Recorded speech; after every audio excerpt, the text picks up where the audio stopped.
Muy bien, muy buenos días a todos. Vamos a proceder entonces a abrir la sesión, si le parece, Soledad. En Bien, nombre de Dios presidente. y de la patria se abre la sesión. Ya estamos listos, presidente, porque pasó el minuto antes. Ok, ¿no tiene cuenta? Sí, hay una cuenta pequeña. Se recibió un oficio del Consejo Fiscal Autónomo mediante el cual da respuesta a consultas que se le plantearon en torno a diversos temas, tales como resultado del balance fiscal total del año 2020, estado de la ejecución presupuestaria total de 2020, ejecución de recursos enmarcados dentro del contexto del fondo COVID en el año 2020, inconsistencias en el estado de operaciones de la ejecución del gobierno central. Este documento, que se recibió el viernes, se envió por correo a los señores senadores. El Consejo Fiscal hizo llegar también el informe de la presentación que realizará el día de hoy, Análisis de las Finanzas Públicas 2020, que también se hizo llegar a los señores senadores. Finalmente, la Alianza de Conductores de Chile, ANATAX-SECOL, y la Regional de Conductores de la región de Coquimbo, RESICONCOL, envían una carta mediante la cual solicitan un segundo bono sectorial. Para ello piden el patrocinio de la Comisión en la solicitud de una ley que incluya un nuevo bono para conductores de taxis colectivos. Esa es la cuenta, presidente. Bien, muchas gracias, señora Soledad. Le damos los buenos días a todos, a la señora Alejandra Pacheco, a don Eduardo Mas y a Soledad Aravena de la comisión, a los colegas García Rubino, don Antonio Coloma, Carlos Montes, Ricardo Lagos, que está próximo a incorporarse, y por supuesto al Consejo Fiscal, partiendo por su presidente, don Jorge Desormó, Jorge Rodríguez, que lo veo por ahí, vicepresidente, señora Paula Benavides, consejera, don Aldo Lema, consejero, don Gonzalo Sangüesa, también consejero, y don Mario Ares, gerente de estudio. Hemos convocado y le agradecemos la presencia a todo el Consejo, en particular a su presidente. Habíamos pensado hacer una reunión antes, pero por la información que nos entregó el señor de Sormún hace una semana atrás, era conveniente para poder tener este informe, tener toda la información y todos los antecedentes, de manera que el Consejo pudiera entregarnos toda la información necesaria. De manera que el señor de Sormún, nosotros ya hemos tenido 2 reuniones con el ministro de Hacienda, seguramente ustedes le habrán hecho seguimiento a algunos de los temas planteados ahí, y le agradecemos que nos haya hecho llegar el día viernes el informe, y por lo tanto le voy a ofrecer la palabra para que usted y sus colegas, cuando lo estimen conveniente, nos hagan entrega del informe. Jorge, tiene la palabra. Micrófono, don Jorge. Muchas gracias, presidente. Tenemos un informe preparado. Yo pienso que voy a necesitar alrededor de unos 30 minutos para exponerlo y después, digamos, podemos atender las dudas que ustedes puedan tener o las consultas.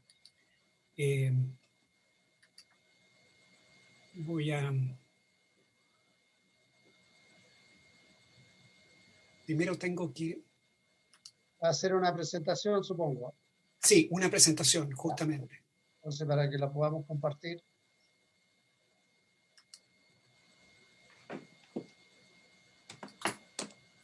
Ustedes están viendo la carátula, ¿verdad? Sí. Perfecto. Me tengo que ir a la primera lámina. Ahora sí. Bueno, la agenda que tenemos es básicamente una mirada al balance estructural y su evolución en el año 2020. Vamos a pasar revista al marco de entendimiento del 14 de junio de 2020.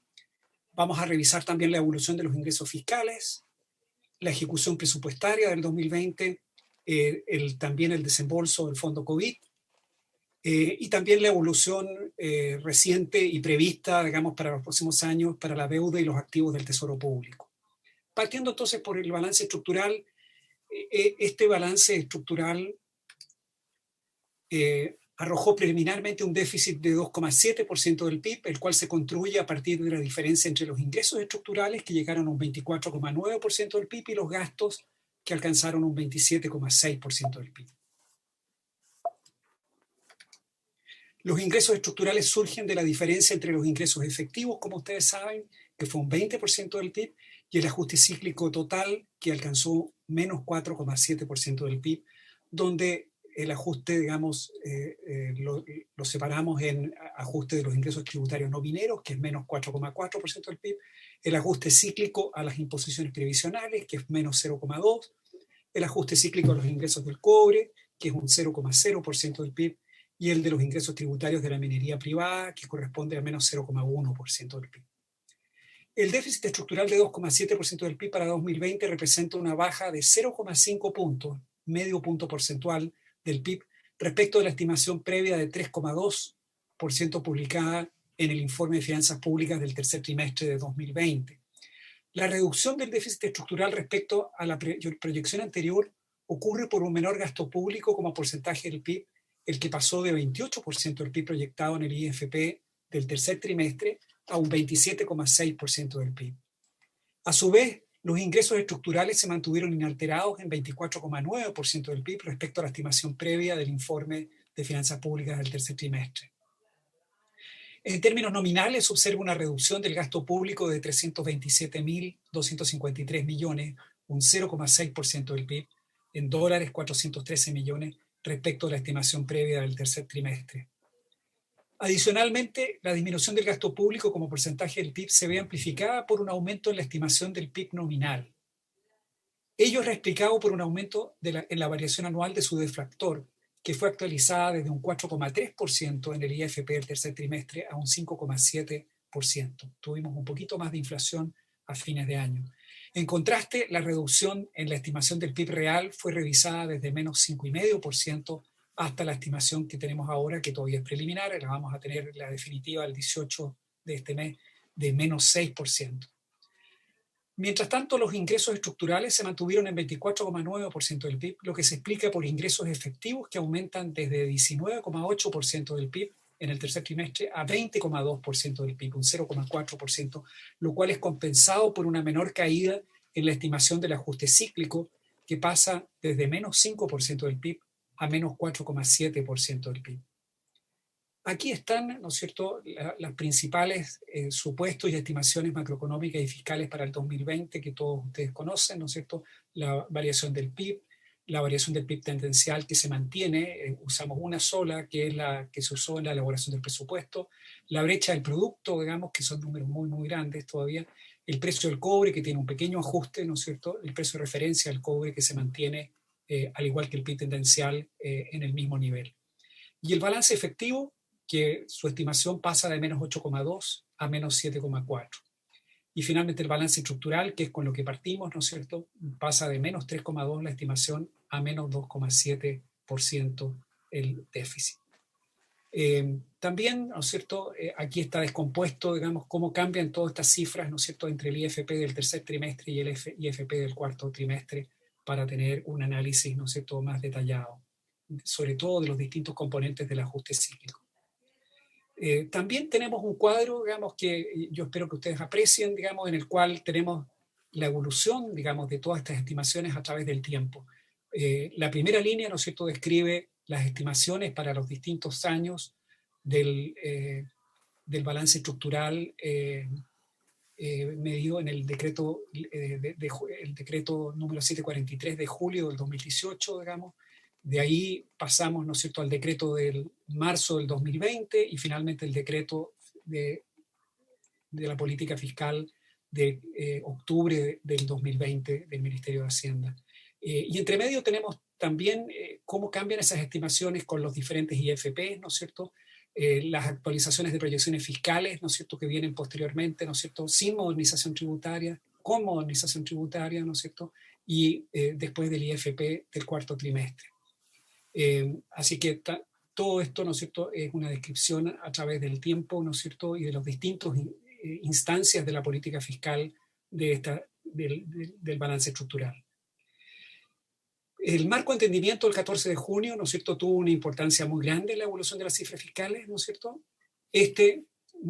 No considera una trayectoria para el balance estructural para los años en que se aplica la política. Verdaderamente lo que hace fundamentalmente es establecer niveles reales para el gasto primario que pasan desde una base de 100 en el 2019 a una de 112 en 2020, incluyendo el uso de los recursos del fondo COVID, y luego, ¿no es cierto?, considera que estos bajen a 109, ¿no es cierto?, sobre esta base de 100 en 2022. Según explica, ¿no es cierto?, el acuerdo, ¿no es cierto?, la base de gasto sin fondo COVID se construye con todos los gastos legislados hasta el 10 de junio del 2020 y una estimación de subejecución de inversiones en el mismo año del orden de 2.000 millones por problemas relacionados con la pandemia. De esta manera se contemplaba una base de gasto sin fondo COVID en 2020 menor que la proyección de gasto contenida en el IFP del primer trimestre, porque se descuenta 2.000 millones de subejecución y se incluyen solo 830 millones de dólares legislados en el fondo, en el bono IFE. Sobre esta base de gasto, el acuerdo consideraba una ejecución mínima de recursos del fondo COVID por 3.500 millones de dólares. Al revisar la base de gasto 2020 reportada por la Dirección de Presupuestos DIPRES en su informe de finanzas públicas del segundo trimestre, publicado el 14 de junio de dicho año, se puede observar que esta coincide con los términos que se explican en este marco de entendimiento. En dicho informe, la DIPRES resta a las proyecciones de gasto del IFP del primer trimestre un monto de 1.227 millones que corresponde a gastos no legislados al 10 de junio del IFE, que es la diferencia entre los 830 millones legislados a la fecha y el gasto original contemplado en torno a 2.000 millones. Asimismo, se resta una subejecución adicional estimada por 2.045 millones y se suman otros gastos por 34 millones de dólares. De esta forma se pasó de una estimación de gasto para 2020 de 68.901 millones en el IFP del primer trimestre a 69.208 millones en el IFP del segundo trimestre, lo que da una diferencia de 307 millones de mayor gasto estimado. Con posterioridad al marco de entendimiento el 14 de junio de 2020 y a la publicación del informe de finanzas públicas del segundo trimestre, el 22 de junio, y el IFP del tercer trimestre, la Dirección de Presupuestos redujo en 20,9 millones de dólares su proyección de gasto total, explicado casi en su totalidad por una menor proyección de gasto corriente. Finalmente, el cierre de las cuentas fiscales de 2020 mostró una menor ejecución respecto a lo proyectado en el IFP del tercer trimestre de 413 millones de dólares, donde se observa un aumento del gasto corriente de 2.033 millones y una caída del gasto capital de 2.447 millones, ambas cifras respecto a las proyecciones del IFP del tercer trimestre, ¿verdad? Y aquí está la descripción, ¿no es cierto?, línea por línea, ¿no es cierto?, cómo llegamos, ¿no es cierto?, con las distintas actualizaciones, ¿no es cierto?, a los gastos legislados al 10 de junio, ¿no es cierto?, la subejecución de 2045, ¿no es cierto?, otros gastos de 34, los 3.500, ¿no es cierto?, del fondo COVID, ¿no es cierto?, y los ajustes posteriores, ¿no es cierto?, para llegar a la estimación del gasto, ¿no es cierto?, en millones de dólares, ¿no es cierto?, del presupuesto del gobierno central. Respecto a las proyecciones de gasto realizadas por DIPRES, el informe de finanzas públicas del segundo trimestre, tras el marco de entendimiento el 14 de junio, se observa una menor ejecución del gasto de 392 millones, donde existe una subejecución del gasto de capital de 2.446 millones, la cual es compensada parcialmente por una sobreejecución del gasto corriente de 2.054 millones. En lo que se refiere al gasto de capital de 2020, este alcanzó 8.600 millones, cifra inferior a los 8.827 millones estimados como línea de base, ¿verdad?, los gastos legislados al 10 de junio, o menos la subejecución de 2.000 millones en el IFP del segundo trimestre. De esta forma, separada, ¿no es cierto?, al fondo, separado del fondo COVID, la subejecución de gasto de capital se ubicó en 227 millones por sobre la subejecución máxima contemplada en el acuerdo, o sea, se hizo una subejecución mayor a la contemplada. Dicho marco señala que en caso de que por circunstancias imponderables se materializara una subejecución mayor, estos recursos deberán trasladarse al fondo COVID, ¿verdad? Vamos a pasar vista ahora a los ingresos fiscales del 2020. La recaudación del gobierno alcanzó total en el año 2020 voy a mencionar los dólares, que son números un poco más pequeños, ¿no es cierto? 50.325 millones, ¿no es cierto? Un 20,2% del PIB, versus la estimación previa del IFP del tercer trimestre, que eran, ¿no es cierto?, 48.754 millones de dólares, o un 19,8% del PIB. Esto representa, ¿no es cierto?, un 0,4% del PIB, ¿no es cierto?, y un aumento del 2,7% porcentual. Las mejores cifras de recaudación respecto a lo previsto en el IFP del tercer trimestre se explican por la mayor contribución de los ingresos tributarios, mientras que el cobre bruto de Codelco se mantuvo en línea con las estimaciones previas y el resto, ¿no es cierto?, una agrupación de otras partidas, por debajo de lo esperado. Dentro de los ingresos tributarios destaca el aumento de la declaración y pago mensual, que aumenta 22,8% respecto al IFP del tercer trimestre, que alcanzó a 7.419,4 millones de dólares, un 3% del PIB, y que se explica principalmente por la recaudación excepcional del impuesto sustitutivo sobre el food, o ISFood, de 792 millones, ¿no es cierto?, y un 0,4% del PIB. Se esperaba la mitad de esto, ¿verdad? Este valor contrasta con la estimación previa del IFP del tercer trimestre de 339 millones, un 0,2% del PIB. La diferencia de 452,185 millones se explica por un uso efectivo mayor de la medida, ¿no es cierto?, en los últimos meses del año respecto a lo que se estimó inicialmente. Siguiendo con los ingresos tributarios, destaca además el aumento del impuesto al valor agregado de 7,4% respecto al IFP del tercer trimestre. Este aumento del IVA está en parte asociado al efecto transitorio para el consumo generado por los retiros de fondos previsionales. A lo anterior se suma el menor uso relativo al proyectado en el tercer trimestre de las medidas de postergación del pago de impuestos en el cuarto trimestre, las que significaron, ¿no es cierto?, 187.588 millones adicionales de recaudación respecto a lo proyectado. En dólares, 237 millones, un 0,1% del PIB. En el caso de los ingresos efectivos mineros, se observa un aumento de 3,1% relativo al tercer trimestre, en línea con el aumento en el precio del cobre observado a lo largo del cuarto trimestre del 2020 y que es explicado por los ingresos tributarios provenientes de la gran minería privada. Esta aumentó en un 6,7% respecto al tercer trimestre. Mientras que los ingresos fiscales provenientes de Codelco, que tiene el título Cobre Bruto, registran una caída de 1,4% respecto al tercer trimestre. Por otro lado, la partida resto anota una caída de 12,5% respecto al tercer trimestre. Lo anterior se debe a una menor ejecución en la recaudación de ingresos efectivos asociados principalmente a una disminución de las rentas de la propiedad. Y en relación a esta partida, el importante ritmo de ejecución de la recaudación del primer semestre se revirtió de manera relevante en la segunda mitad del año debido a los menores intereses percibidos por los fondos soberanos en el año, según señala el informe de finanzas públicas del cuarto trimestre, ¿no es cierto? Se usaron los fondos soberanos, digamos, cayeron los intereses también, y esto naturalmente afectó la recaudación. Esto está descrito en este cuadro, ¿no es cierto? No me voy a detener en él, pero está partida por partida, ¿no es cierto? Cada una de estas partidas, ¿no es cierto?, en millones de dólares como porcentaje del PIB y en millones de pesos corrientes también. Vamos a la ejecución presupuestaria entonces del año 2020. Esta fue un 106,6% de la ley aprobada para dicho año y un 99,4% de la estimación del informe de finanzas públicas del segundo trimestre, ¿no es cierto?, que está alineado con el marco de entendimiento.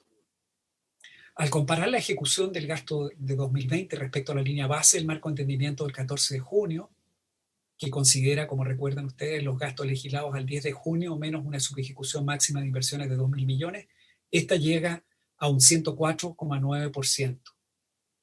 De esta forma, el gasto total del gobierno central en 2020 ascendió a 54.512 millones, o mejor en dólares, 68.810 millones de dólares, o un 27,6% del PIB.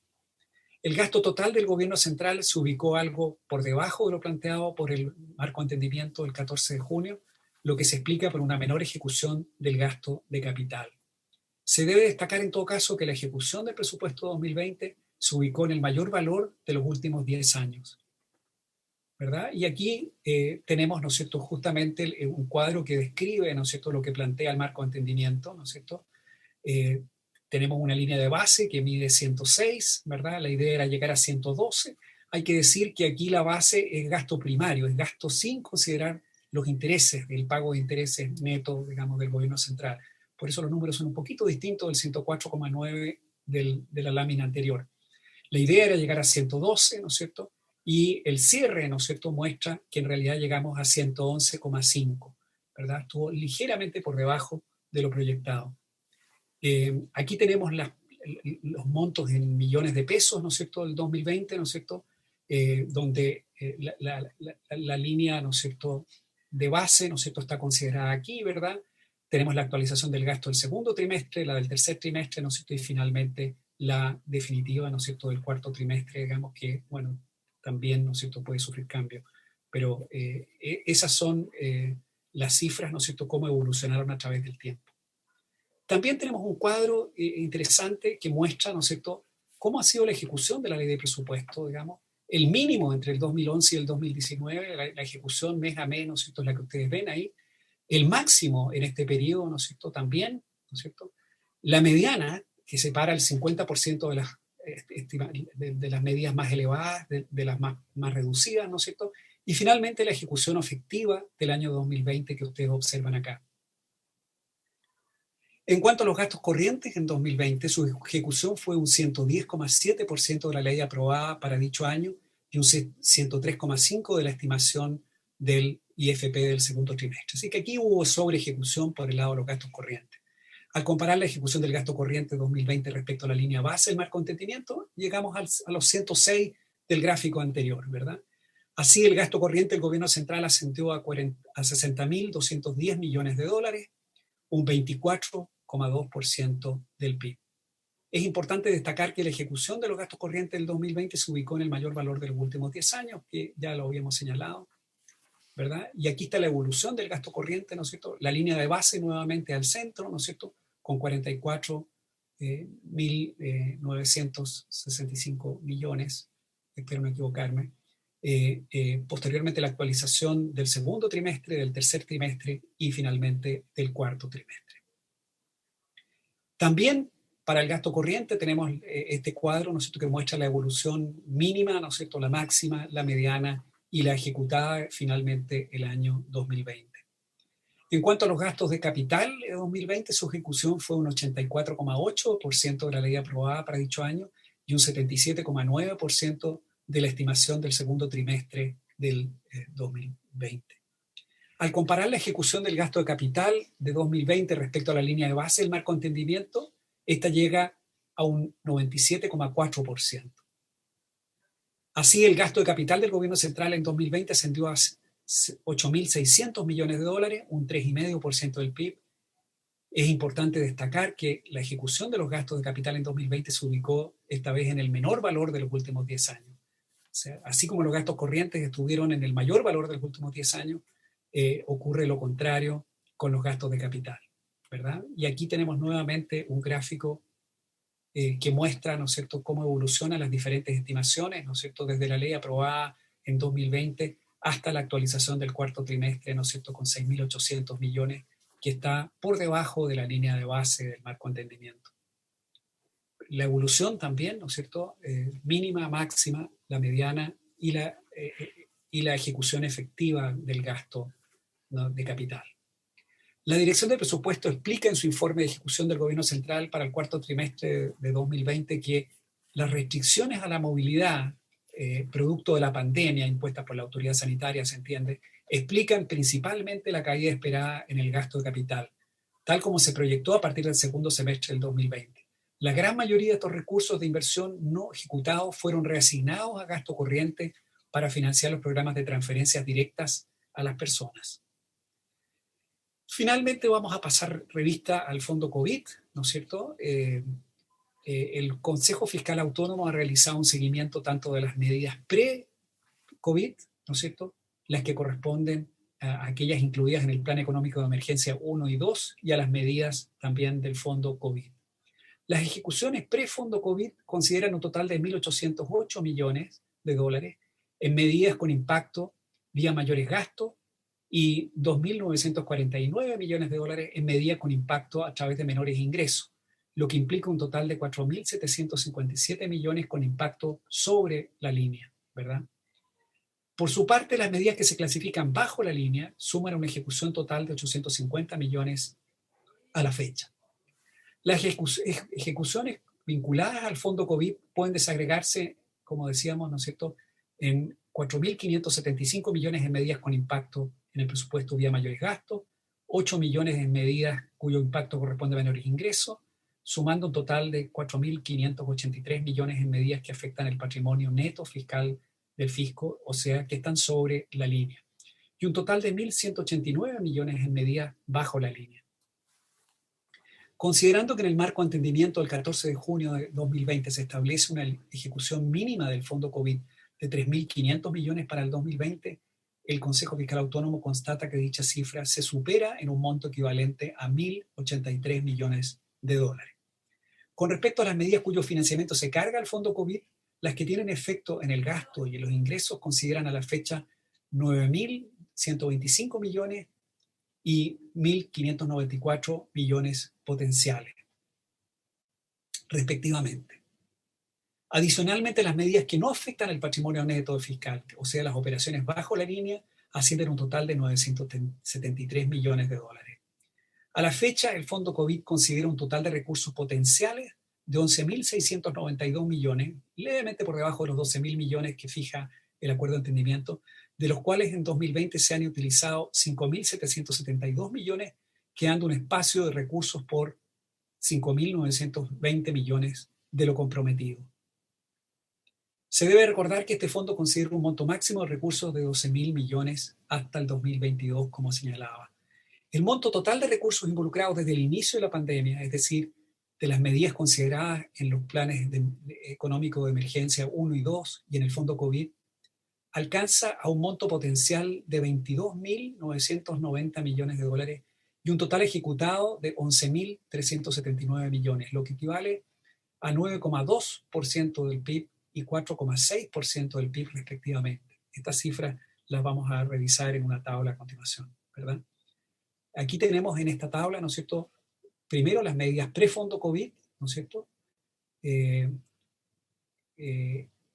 Tenemos los montos potenciales en millones de dólares, en millones de pesos, en millones de dólares, ¿no es cierto? Después tenemos los montos ejecutados, ¿no es cierto?, en millones de pesos y en millones de dólares, ¿no es cierto? Y el porcentaje que ha sido ejecutado, en el caso del pre-fondo COVID, un 133%, ¿verdad? A continuación tenemos, ¿no es cierto?, estas son los mayores gastos. A continuación tenemos los menores ingresos, la suspensión de los PPM, la postergación del IVA, ¿no es cierto?, nuevamente los millones de pesos potenciales, los millones de dólares potenciales, los millones de pesos y dólares ejecutados, ¿no es cierto?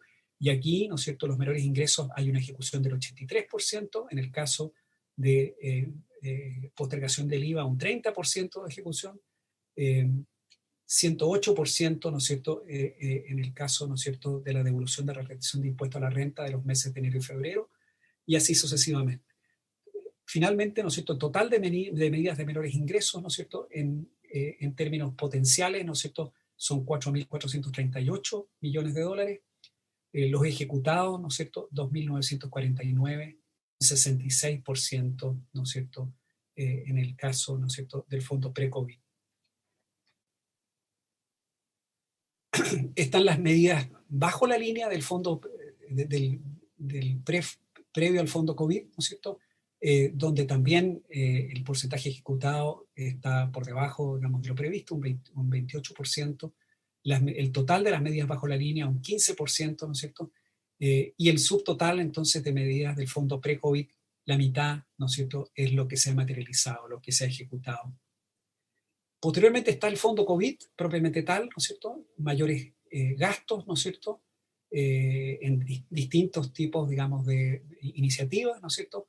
Esto nos da, ¿no es cierto?, un total potencial de 9.125 millones de dólares, de los cuales está ejecutado 4.575, aproximadamente la mitad.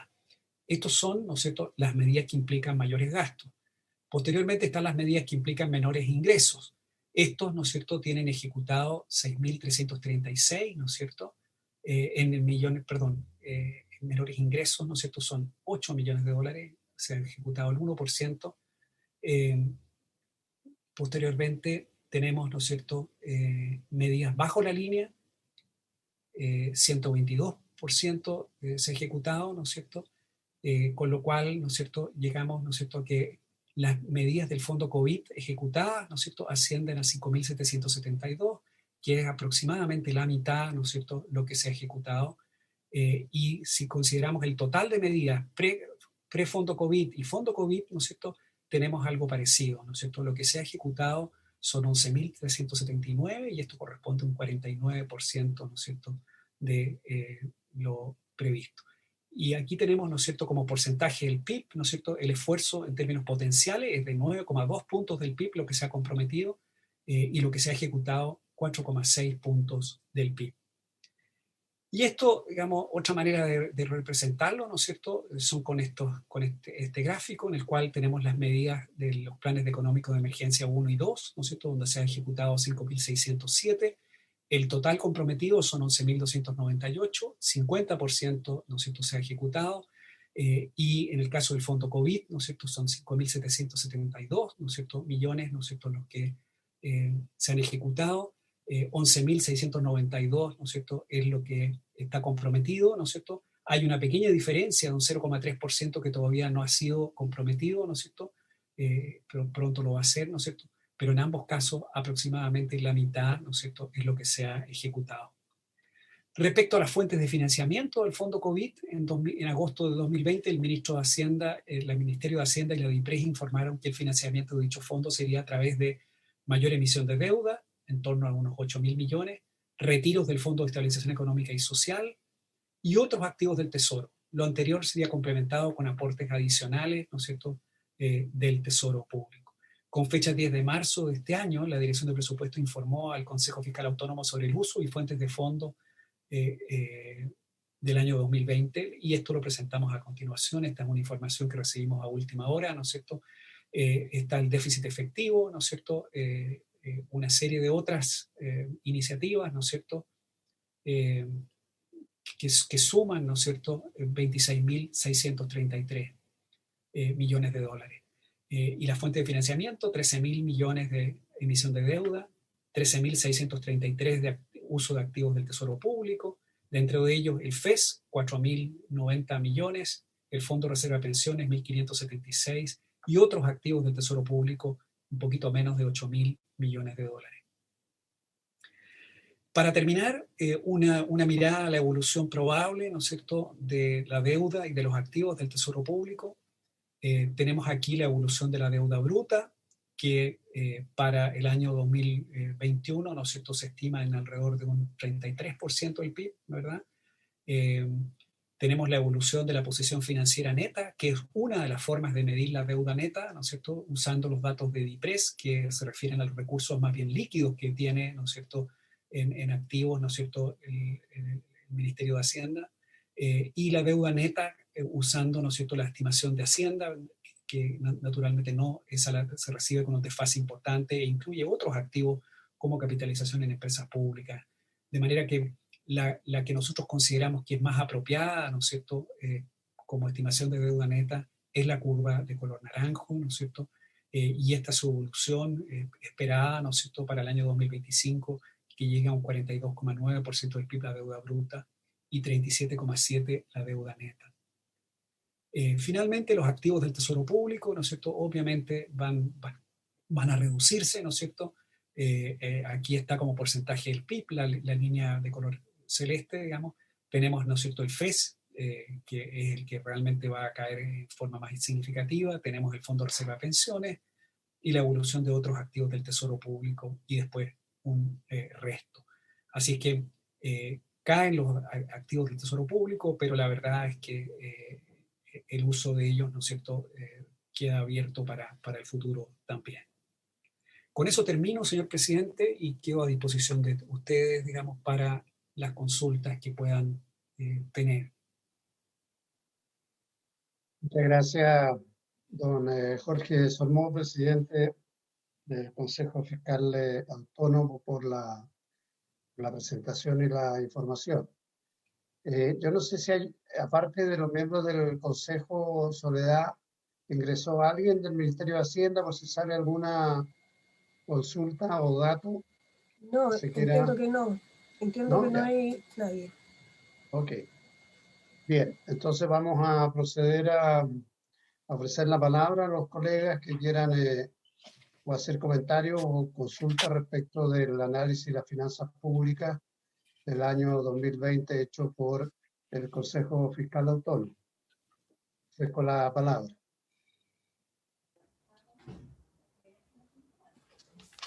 Presidente, si me García. permite. Sí, Sí, senador muchas gracias, García. presidente. Muchas gracias a don Jorge de Solmó, presidente del Consejo Fiscal Autónomo, por el informe. La verdad que es eh, es una información bien completa, son muchas cifras. A ver, a mí lo primero que cuando lo leímos hace un par de días atrás me llamó la atención es que tanto el déficit estructural del 2020 como el déficit efectivo fue menor al que se había proyectado inicialmente. Bueno, el año pasado hubo muchas proyecciones, por supuesto, a raíz de la pandemia y sus efectos en la economía, pero finalmente tenemos un déficit estructural menor y un déficit efectivo también menor. Yo recuerdo que por lo menos el efectivo era, si mal no recuerdo, 8,2 puntos del PIB y quedamos en 7,4 finalmente.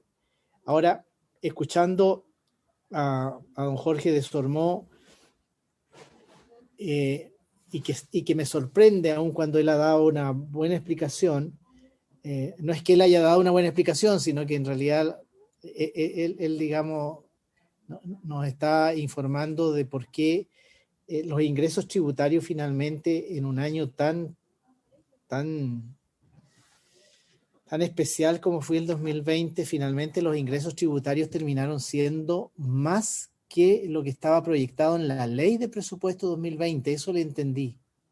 Así es.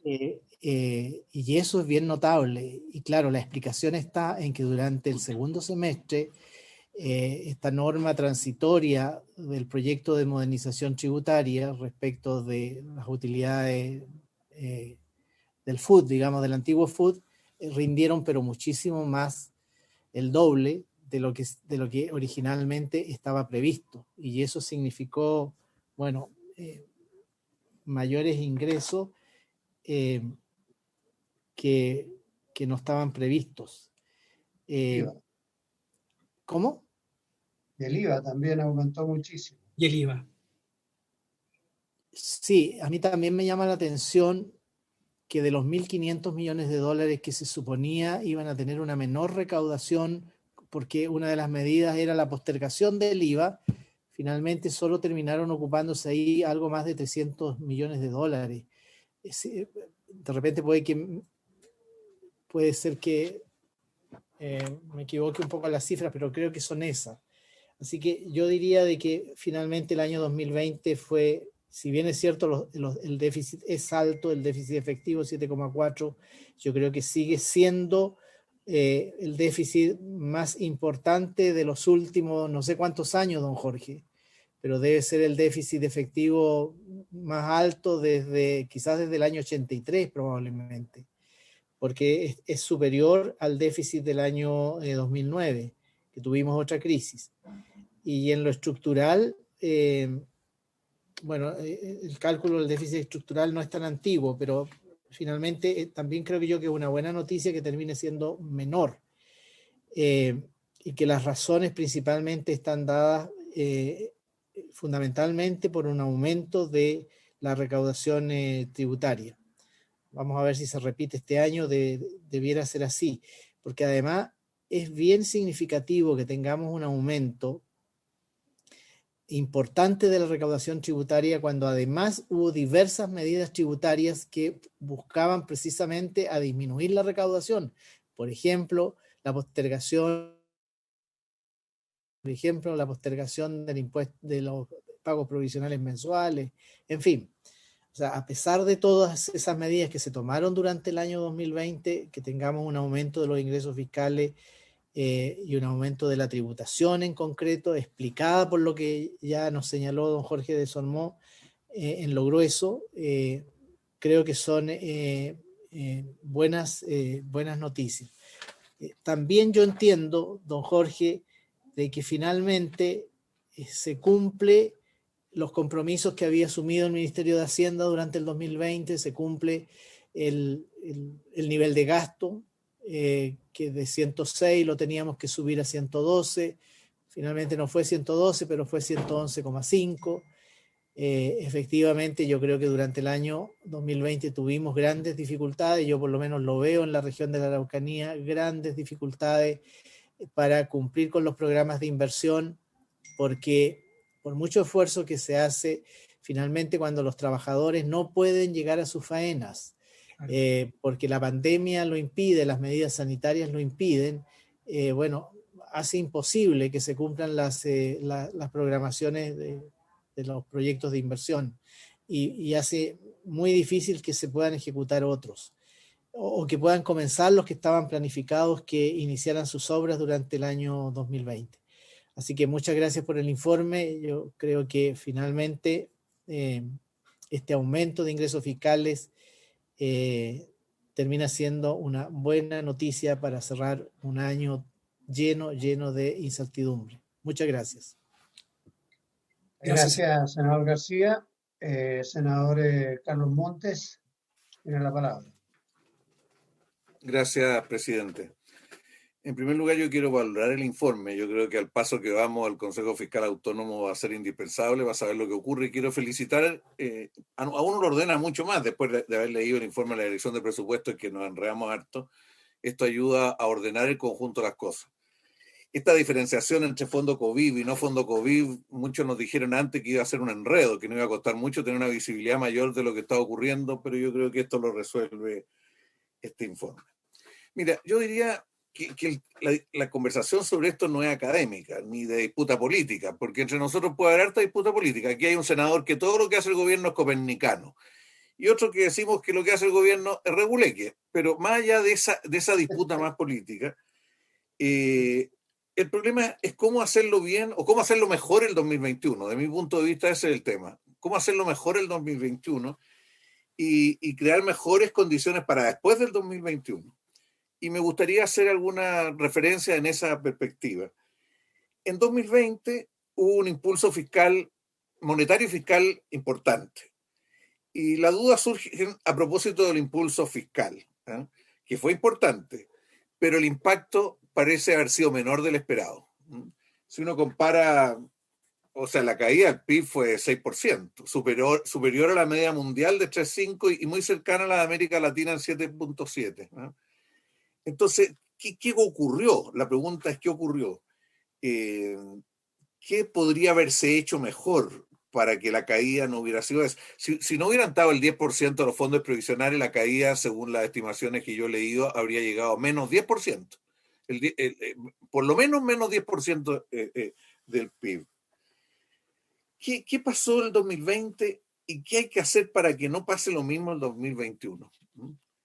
Entonces, la primera pregunta, ¿estamos en el techo de impulso fiscal el 2021 o no? ¿O estamos en el piso? Todo indica que estamos más cerca del piso, que fue el acuerdo del 14 de junio, no sé cuándo, del año pasado, en relación al crecimiento. Aquí todo indica que el presupuesto del 2021 es bajo. O sea, un crecimiento igual es un poco más bajo que el del 2020, depende con qué se compare. Entonces, la primera pregunta para el 2021, ¿hay más espacio de impulso fiscal o no? O sea, yo quiero, en primer lugar, hacer esa consulta.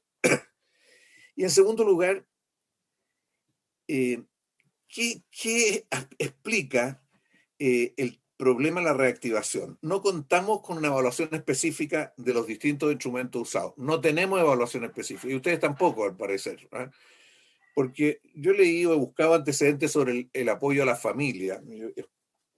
Yo he buscado que se dice muchas veces que es un tremendo apoyo, pero uno ve el sexto IFE fueron 100.000 personas promedio por grupo familiar. O sea, eso fue. Y una familia que está en una situación crítica, 100.000, no sé si es lo que respondía a la real necesidad. El cuarto fue mayor, el cuarto IFE fue 186.000 pesos promedio por familia. ¿Eh? Y ahí, a pesar de los cambios que le hicimos por distintas razones que no voy a explicar, terminamos bajando. En el apoyo al trabajo, eh, aquí sería bueno si pueden dar alguna opinión, por lo menos entiendo que no es, hasta no está en este informe eso, pero esto es bien importante para ver el real impacto del impulso fiscal. El subsidio al empleo, dicen ustedes, los montos potenciales y ejecutados de las medidas económicas del PEI y el fondo COVID, dice que fue el subsidio ejecutado solo un 2% en 2020.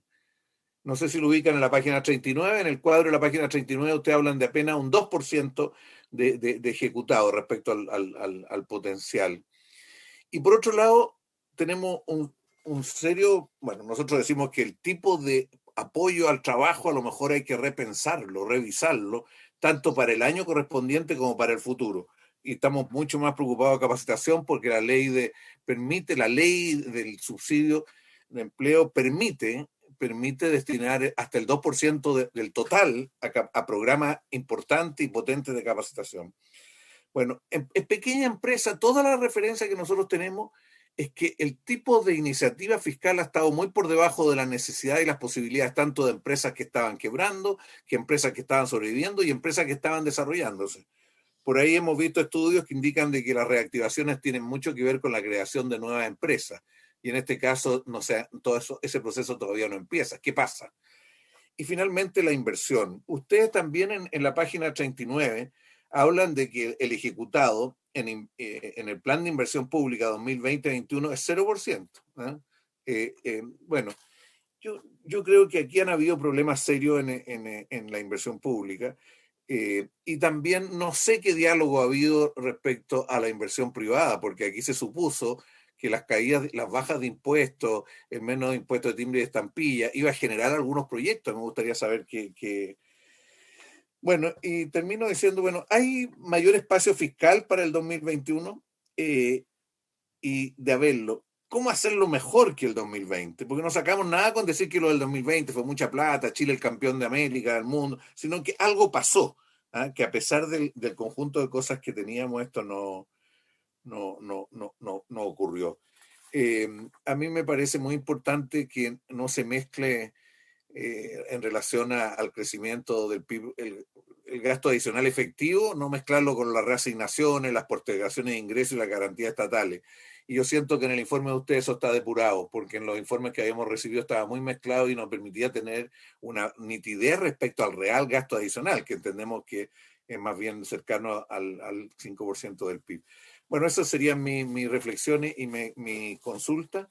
Me surgen muchas dudas de otra naturaleza, pero quisiera centrarme en ese tema. Muchas gracias, presidente, muchas gracias al Consejo del Fiscal Autónomo. Muchas gracias. Bien, muchas gracias, senador Montes. Señora Soledad, tengo un mensaje de don Matías Acevedo que dice que está tratando de entrar a la reunión y no le dan acceso. No lo tenemos todavía intentando conectarse nosotros, presidente. En cuanto aparezca, se le va a dar acceso. Sí, lo tengo aquí. A lo mejor A las necesita una clave, ¿no? 10:54 está pidiendo acceso a la sesión. Debe ser en este momento. Sí. Bien, ofrezco la palabra, senador Coloma. No, gracias, presidente. Yo primero quiero agradecer el informe del Consejo. Es material bien útil, es material que va a ser objeto probablemente de discusión por los meses que vengan. Ayuda, porque lo más importante, y eso coincide con el senador que antes se dio uso de la palabra, que uno podrá tener visiones, pero lo que no puede tener son datos distintos, digamos. Y efectivamente uno podrá encontrar mejor o peor lo que en cada momento se hace. Esto no es un tema de discusión económica o política ahora, es un tema de datos. Yo me bajan algunas dudas. A ver si, cuando sale la subejecución, que nosotros veíamos dentro del marco de entendimiento, que me doy cuenta que tiene un carácter bien referencial, ¿eh? Si bien es cierto, es es un documento que no tiene una validez legal, entre comillas, a pesar de que está referido a una ley. Lo cierto es que yo valoro que haya una referencia respecto de lo que es un acuerdo político muy significativo, creo que muy en buena línea, y bueno que se puede hacer respecto de eso una historia, digamos. Respecto a la subejecución de 2.000 millones de dólares, eso era para el presupuesto total, entiendo, no solo para las inversiones. El segundo, el déficit del famoso 7,4. Yo no vi en alguna parte, no oí, por eso me quedo dando duda que cuando el senador dice que pudo haber sido el 10, yo nunca oí, incluso me acuerdo haber visto del Fondo Monetario, el organismo internacional, hablaban que iba a ser alto, pero no el 10. Igual, yo entiendo que por los años que yo llevo, por lo menos, que ese déficit 7,4 debe ser referenciado solo con el año 73. Yo ni siquiera entiendo que en décadas anteriores, y es bueno tener, si no está la información, buscarla, digamos, porque yo creo que para efectos comparativos siempre es importante tener una referencia. Cuarto, respecto a la referencia, yo creo que me da la impresión que el aumento del gasto corriente es el más alto que se tiene registro, ¿o no? Porque los últimos 10 años. Ya, es que eso también me interesa porque, claro, nuestro país ha vivido crisis, quizás no de esta naturaleza, porque esto es distinto, pero tuvimos crisis muy complejas y no sé bien cuál fue el aumento del gasto que se produjo en cada una de esas crisis. Y por último, porque esto hay que estudiarlo más a fondo, ¿cómo se estudia, cómo se analiza usted lo que el Estado se involucra respecto al FOGAPE? ¿Cómo lo calculan ustedes? Porque es una especie de una garantía, no sé si eso está incluido en el total, en un parcial, no sé bien cómo lo consideran dentro de la lógica de compromisos que el Estado asume. Así que le puedo plantear parcialmente, agradezco harto la información, como dijo el senador García, hay que meterle cabeza, hay que estudiarlo más a fondo. Estos son datos que son producto de un largo estudio que ustedes han hecho, así que tenemos que ir madurándolo y puede ser parte de la discusión, y creo que esto ayuda mucho. Yo soy muy partidario del Consejo Fiscal Autónomo, fue en su momento bien conversado, y creo que es bueno tener un análisis un poquito técnico aparte simplemente del gobierno. Me creo que ayuda mucho a tener los números sobre los cuales nosotros vamos a tener que trabajar, porque aquí entendemos que quizás si hubiera avanzado hace 2 o 3 meses más atrás, uno hubiera visto que esto era parte de la historia. Claramente con lo que está ocurriendo en Chile estamos en medio de la historia, por eso es importante tener los datos económicos respecto de qué se puede hacer y qué no se puede hacer hacia adelante en esta materia para enfrentar la crisis que el mundo vive a propósito del COVID. Gracias, presidente. Muchas gracias, senador Coloma. Bueno, antes de ceder la palabra a don Jorge o a quien quiera opinar o contestar de los señores consejeros, yo brevemente quisiera hacerle un par de alcances o comentarios, porque, como se ha dicho acá, lo que, más allá de ver los números de lo que fue el año pasado, lo que importa es lo que podamos hacer este año, a partir de la experiencia de lo sucedido el año pasado.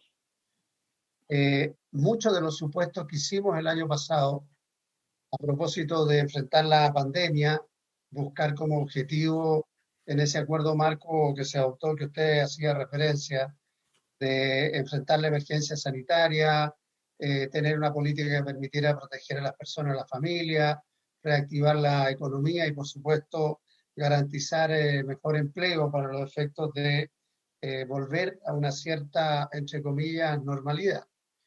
Varios de esos supuestos no se cumplieron, lo han dicho nuestros colegas acá por distintas razones. Pero lo preocupante es que este año, que ya pensábamos que íbamos a tener un año en que podíamos tener una cierta tranquilidad de una actividad, llamémoslo así, económica, social más normal, no se ve para nada normal, y al revés, las cifras que estamos teniendo nos indican que vamos a tener tal vez un primer semestre más duro que el del año pasado. Por mucho que estemos avanzando con el tema de la vacunación, de que tengamos una expectativa de que en los próximos meses, 3, 4 meses, pudiéramos tener una mayor tranquilidad. El tema de la pandemia nos va a marcar y nos sigue marcando fuertemente y con incertidumbres que son muy complicadas. Entonces, claro, a uno le llama la atención porque este tema sí lo discutimos largamente con el Ejecutivo, de que no se haya ejecutado en los niveles que esperábamos todos los proyectos de inversión pública que estaban planteados. Tuvimos una ejecución inferior a cualquier año normal hacia atrás. Ustedes mismos en el informe plantean que en los últimos 10 años no habíamos tenido una ejecución en proyectos de inversión pública tan baja. Y el problema es que estamos viendo que en este primer trimestre vamos por las mismas o tal vez peor, en circunstancias que esto fue parte del debate importante en el último trimestre del año pasado. Existía un compromiso de ejecución oportuna, mucho más rápida en este primer trimestre, porque sabíamos lo que iba a pasar y eso no ha sucedido así. Entonces, las señales que estamos dando son también, no son positivas, no son buenas respecto al rol que tiene que jugar el Estado en materia de inversión. El senador Monte hacía referencia a qué información es la que tenemos del sector privado, qué se está invirtiendo, qué proyectos son los que se están implementando y que ayuden a una mayor reactivación y sobre todo a un empleo más estable, más digno, porque la pérdida de los 2 millones de empleos estamos lejísimos de poder superarla o recuperarla, y lo que se ha ido recuperando en términos de empleo, más de la mitad es informal. Y eso nos va a acompañar durante todo este año, y eso claramente es un problema grave. Lo otro es que la pregunta tiene que ver con lo que ha calculado el Ejecutivo con holguras, lo que denominan holguras, para este año y en los próximos. A mí lo que me gustaría saber y preguntarle al Consejo, si tiene opinión o si es personal, por último, ¿qué es lo que están viendo respecto de eso? ¿Cómo están evaluando las supuestas holguras que está planteando el Ejecutivo para este año y los próximos? Porque, por ejemplo, en el tema previsional, que está en plena discusión, que es una discusión técnica, pero con un trasfondo político gigantesco, hay toda una discusión respecto de cómo se va a financiar. Incluso el proyecto que está planteando el Ejecutivo, que es bastante menos de lo que aspiraríamos nosotros. Y más bien se plantea un financiamiento con ingresos transitorios y no permanentes. Y eso es algo que cambia completamente la forma en cómo se ha venido operando en materia de financiamiento de gastos permanentes. Hay un contrasentido grande de que tengamos un déficit efectivo menor del que esperábamos en medio de una crisis social que ha sido gigantesca. Y ahí es donde viene en parte lo que decía el senador García. Hay un aumento de ingresos en algunos ítems que no esperábamos bajo ningún aspecto. Uno es el del consumo, el IVA, que subió en el segundo semestre, y yo me imagino que tiene directa relación con el primer y segundo retiro de los ahorros de las personas. Nuevamente hay proyectos presentados en esa línea. Hay otras propuestas que están diciendo que saquemos recursos del ahorro de las cuentas de los seguros de cesantía. En fin, se está planteando como alternativa por distintos actores o sectores que no son del Ejecutivo, de apoyo a las personas o de generarle algunos ingresos a las personas para enfrentar esta crisis, que son peligrosos, son dañinos. En un caso porque disminuyen las cuentas de ahorro para los efectos de futuras pensiones, y en el otro también, en el fondo, pedirle a los propios trabajadores que financian con sus ahorros lo que puede hacer esta situación de crisis. Entonces, la otra duda, o la otra consulta, perdón, no duda, la otra consulta es hasta dónde creen ustedes que puede haber todavía, con la situación en que estamos, una política fiscal más expansiva, porque seguramente no vamos a tener más retiro de AFP y seguramente vamos a necesitar entregar ayuda económica más directa a las personas y con una cobertura muchísimo mayor. Está claro que el IFE que está planteado ahora va a tener una cobertura muchísimo menor en la cantidad de personas favorecidas y en los recursos que se están destinando. Y no se puede pensar que ya pensábamos que el IFE anterior era insuficiente. Esto que está pasando ahora va a significar una demanda mucho mayor. Lo mismo se está dando en materia de otros actores o sectores que no recibieron ningún tipo de ayuda durante el año pasado. Entonces, presidente, yo más que planteo esta disyuntiva porque nos vamos a ver abocados a este tipo de debates en el Congreso en los próximos días. Se está planteando un bono especial para la clase media.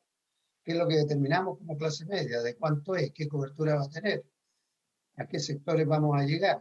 Aprendimos de la experiencia anterior de que se implementó un sistema de entrega de los bonos que generó una cantidad gigantesca de problemas que hasta el día de hoy nos están penando. Y esos son temas que vamos a tenerlo encima de la mesa en los próximos días. Entonces, me gustaría también si pudieran entregarnos alguna visión de cómo están viendo esas materias. No sé si alguien más quiere, alguno de los colegas quiere hacer alguna otra consulta, senador Monte. Presidente, disculpe, el director de presupuestos está pidiendo la palabra y dice que tiene un problema con la cámara, por eso no la puede activar. Bueno, si tuviera un problema con la cámara sería más fácil de resolver, pero me imagino que tiene muchos otros problemas el director de presupuesto. ¿Está pidiendo la palabra ahora o quiere hacer uso después del...? Sí, presidente, pero parece que el senador Carlos Montes quería hablar antes. Sí, pero, don Matías, qué gusto de tenerlo con nosotros, aunque Usted, sea por voz, a la antigua. Pero si quiere hacer uso de la palabra ahora, encantado, no hay problema. Después, o Carlos, ¿prefieres tú primero? No, es muy breve lo mío, Jorge. Sí, senador Monti, y después le damos la palabra a don Matías. No, yo quería agregar en la consulta al Consejo, al presidente del Consejo. Nosotros le enviamos un cuestionario el día jueves, ¿eh?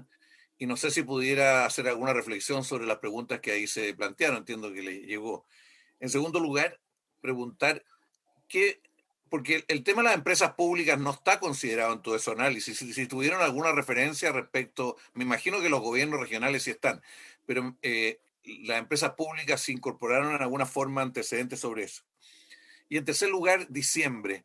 En diciembre aumentó harto el gasto. Yo estuve mirando los datos acá, aumentó harto respecto al gasto de los otros meses.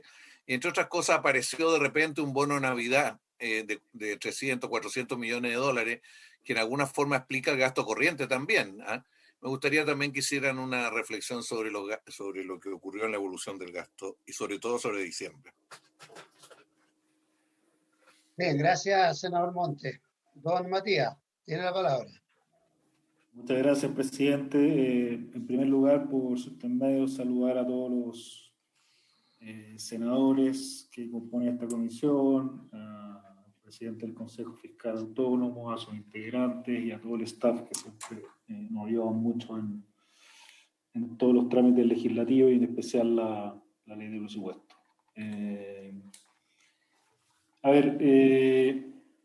Me gustaría se escucha bien, ¿no es cierto, presidente? Sí, ya. Me gustaría Sí, lo escuchamos bien. comenzar la reflexión haciendo un comentario solamente para que no quede dando bote, digamos. La verdad que los informes de la Dirección de Presupuesto no lo hace el director de presupuesto, para que se entienda bien si esto es como hacer referencia al director. Lo hace un equipo de profesionales de larga data, que tiene historia, y que al final del día son un insumo muy importante, no solamente para esta comisión, sino que también para el Consejo Fiscal Autónomo, que muchas de las cifras que han mostrado acá se desprenden de los informes. Por lo tanto, para algunos puede parecer enredado, pero la verdad que se hace con bastante profesionalismo y dedicación, y yo quería dejar ese punto porque la verdad que yo agradezco el tremendo esfuerzo que hace el equipo de la Dirección de Presupuesto para poder entregar las cifras fiscales lo más claro posible, y sobre eso podemos tener distintas opiniones, impresiones, y eso es muy válido dentro del debate democrático, sobre todo en este Congreso, pero no distintos datos, digamos, los datos son los datos. Eso es lo primero que quería aclarar, presidente. Lo segundo que me gustaría aclarar respecto a lo que se ha dicho. Efectivamente, el año 2020 fue un año muy complejo. Y fue un año muy complejo, y me voy a ir tuvo muchas complejidades, pero primero en la salud. Y en la salud nosotros dijimos del primer minuto que al menos a la salud no le iba a faltar un solo peso para poder atender esta emergencia. Y creo humildemente, presidente, que eso se cumplió. Se cumplió. Los sistemas de salud a algunos les puede haber llegado más, menos, pero al final del día todos tuvieron los recursos suficientes para lograr aquello.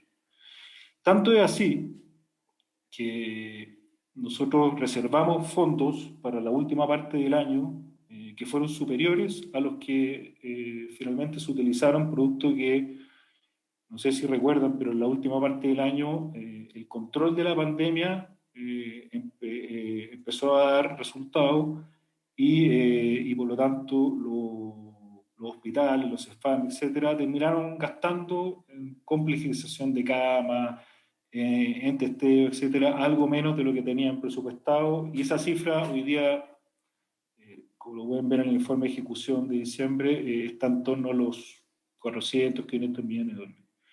Y eso es la explicación principal de la leve subejecución, porque se ejecutó el 99,6% del presupuesto, o 99,4% para ser exacto, del presupuesto del año 2020.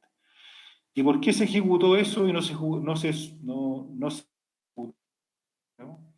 Porque obviamente las inversiones se vieron afectadas.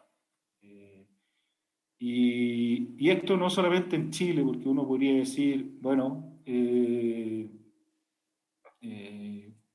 la verdad que pueden haber existido problemas particulares, pero si uno ve en general, las inversiones en el mundo entero se movieron al ritmo de las restricciones de movilidad.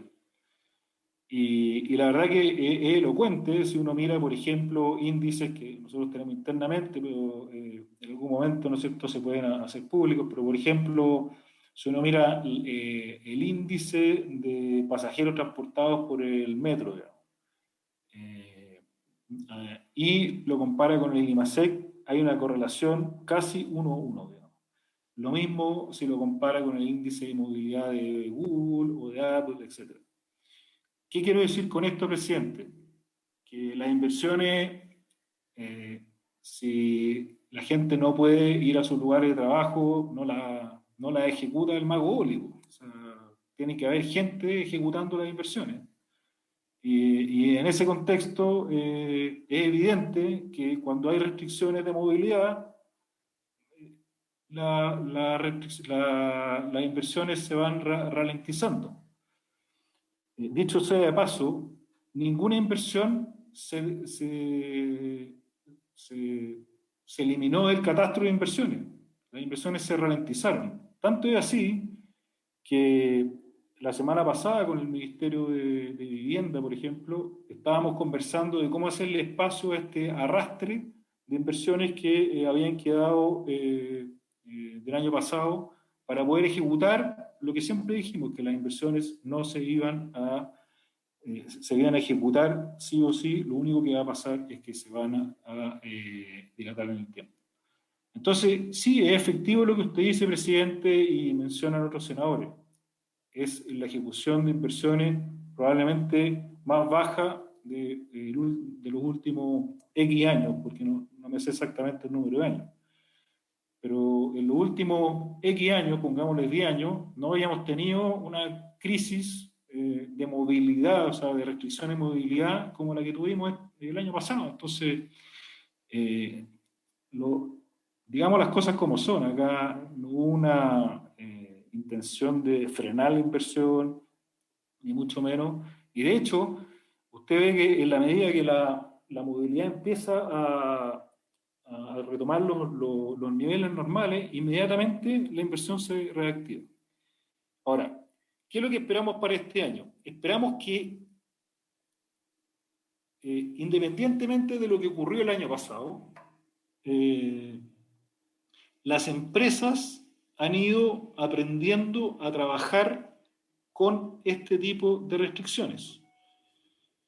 Y Y por ejemplo, el caso particular de la construcción, si bien para ellos es más caro operar así, en obras grandes es más caro dejar la obra detenida que invertir, ¿no es cierto?, en elementos de seguridad, distanciamiento, etcétera, que les permita seguir operando. Entonces, la economía en general está comenzando a aprender a operar en pandemia con respecto a la inversión. Y eso es lo que va a ocurrir, y esperamos que ocurra, y todos queremos que ocurra, porque al final del día, cuando estamos hablando de inversión pública o inversión privada, estamos hablando de empleos. Eso va a ocurrir, que la correlación que existe entre el nivel de, ¿no es cierto?, de restricciones de movilidad y ejecución de inversiones, ¿no es cierto?, se empieza a distanciar, y la ejecución de inversiones empieza a andar más rápido en ese sentido. Entonces, es un aprendizaje, digamos, es algo que tenía que ocurrir. Los fondos están ahí y nosotros vamos a estar ocupándolos para aquello. Pero ¿cuál es lo interesante de todo esto? Es que el año pasado podríamos haber dicho, mira, la verdad que estos son los que se subejecutó, digamos, y esa plata la podríamos haber guardado en un cajón. Pero eso no fue lo que hicimos.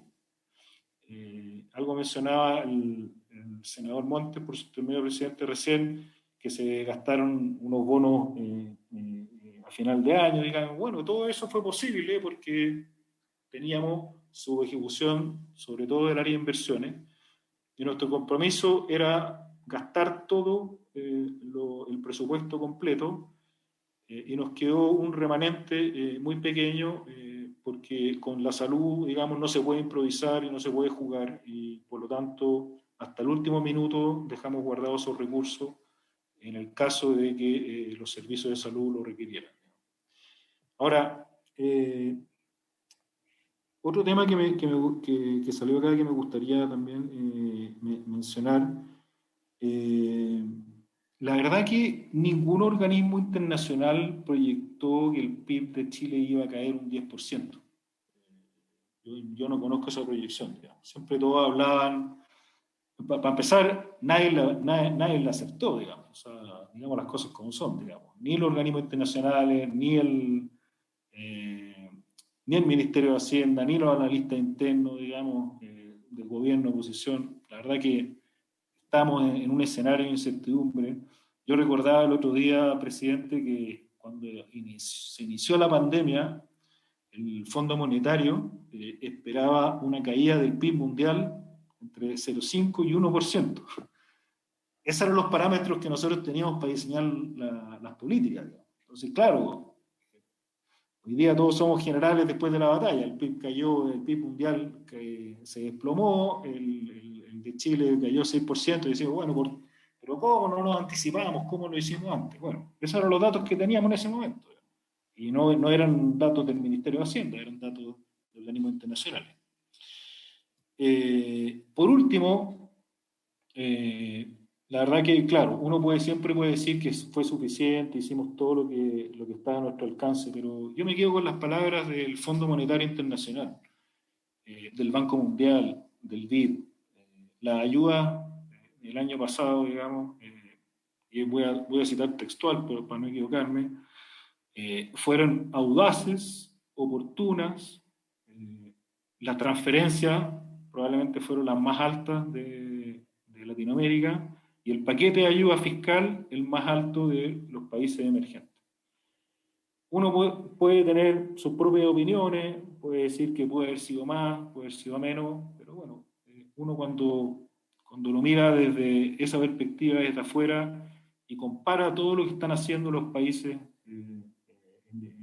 emergentes, sobre todo comparados con Chile, y saca esas conclusiones, digamos, la verdad que no las dice el gobierno, no lo dice la oposición, lo dice un organismo internacional que tiene una visión, ¿no es cierto?, global de lo que está pasando.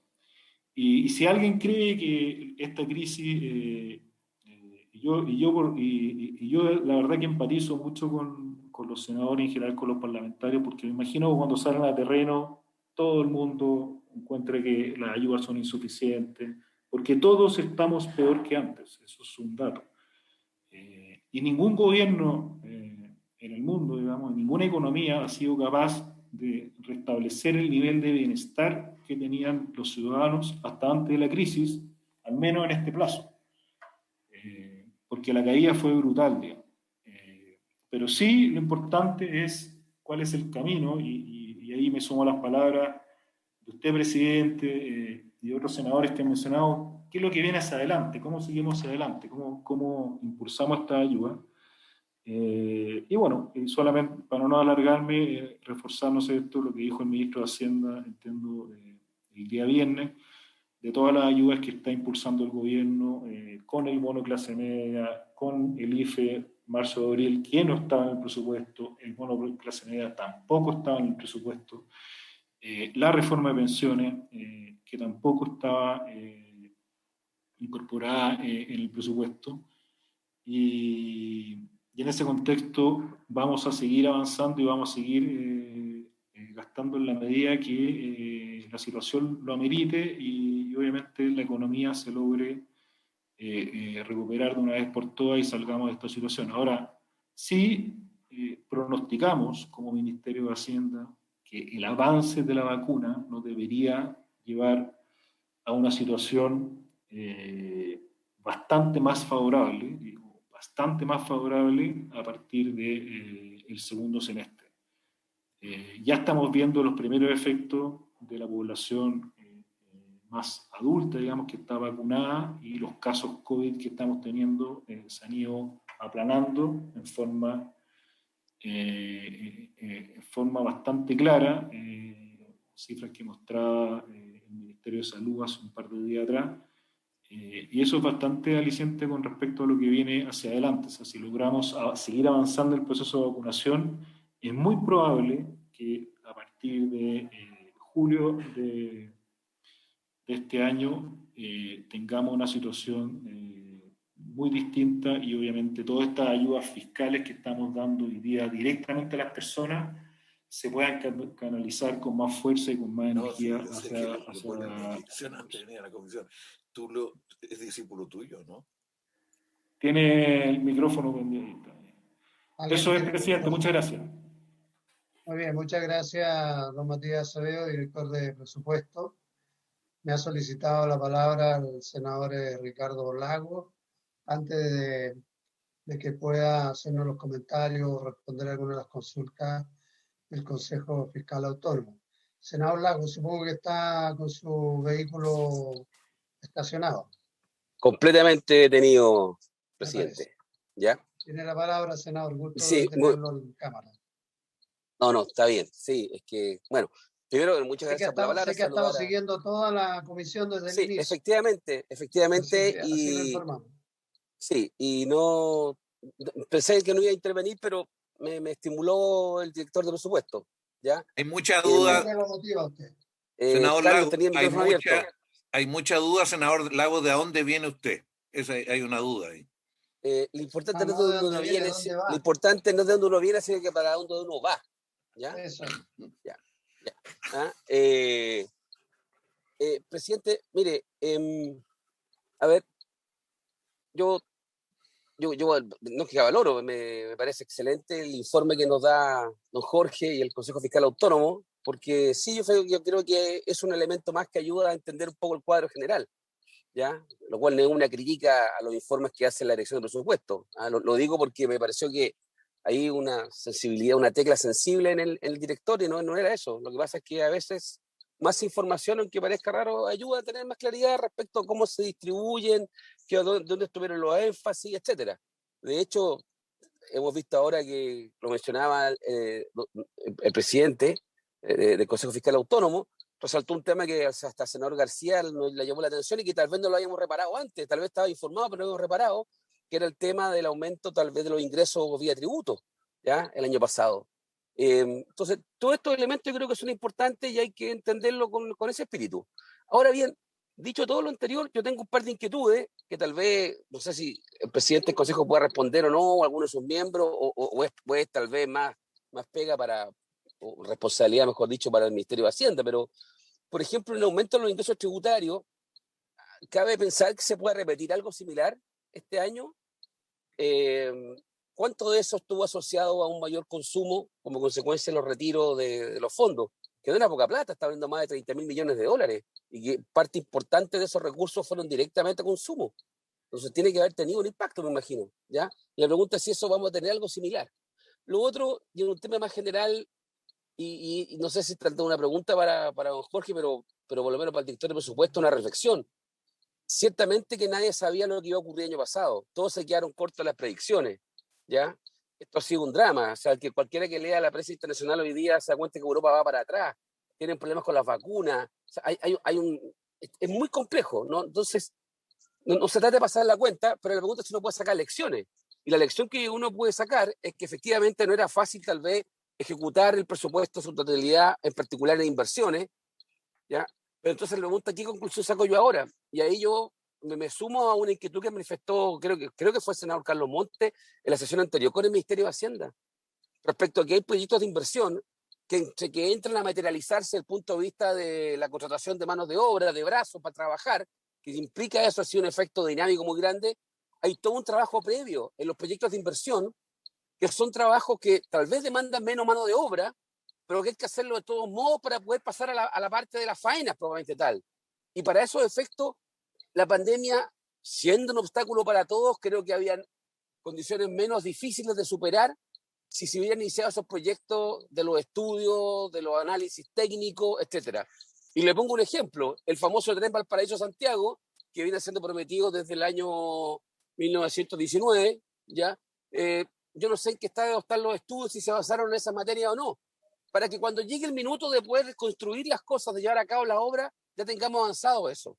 Entonces, tal vez, y un esfuerzo colaborativo, es identificar aquellos proyectos de inversión que sí van a poder materializarse, no la obra propiamente tal a los pocos meses, sino los trabajos previos que hay que hacer, los estudios técnicos. Eso es parte también de ejecutar el presupuesto, aunque no tenga una visibilidad, aunque no se va a cortar ninguna cinta, etcétera. Pero eso yo creo que, y en eso es lo que estamos tratando de entusiasmar al gobierno, mírese la buena disposición, de entusiasmar al gobierno a sumarse a ese esfuerzo. Y en eso sí podemos adelantarnos. Y no es para pasar una crítica, pero creo que se puede hacer, ¿ya? Por último, sería bueno saber la opinión del Consejo Fiscal Autónomo respecto a los compromisos futuros, ¿ya? El tema de pensiones fue levantado, el tema de pensiones, y ahí creo que sería bueno saberlo. ¿Ah? ¿Qué piensan de descansar en el concepto de holguras en el futuro? Que no es que hayan dicho que es imposible hacerlo financiar con holgura, lo que parece que es bastante riesgoso, ¿ah? O bastante incierto, ¿ah? Dado las dinámicas. Entonces, eso es el tema que que hemos planteado desde la oposición o técnicos de la oposición.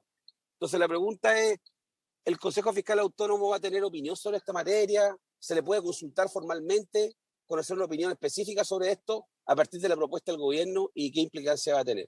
Era eso, señor presidente. Muchas gracias. Muchas gracias, senador Lago. Bien, don Jorge, díganos usted, va a contestar usted alguna parte, sus colegas van a... También usted nos va diciendo, tiene la palabra. Sí, muchas gracias, presidente. La verdad es que voy a partir yo dando respuesta a algunas de las preguntas que más se repitieron y después le voy a dar la palabra al vicepresidente y también a don Aldo Lema para que complementen mi respuesta. Okay. Una de las preguntas que más se repitió, ¿no es cierto?, es fundamentalmente, ¿no es cierto?, si es que hay espacio para un mayor gasto, para un mayor esfuerzo en el país. El esfuerzo que se ha hecho ha sido muy significativo. Todas las cosas se pueden hacer mejor, pero la verdad es que se ha hecho un esfuerzo muy grande. Y el resultado ha sido, en términos de actividad, una caída muy importante de la actividad, porque hay una condicionante también aquí, y es que el hecho, digamos, de que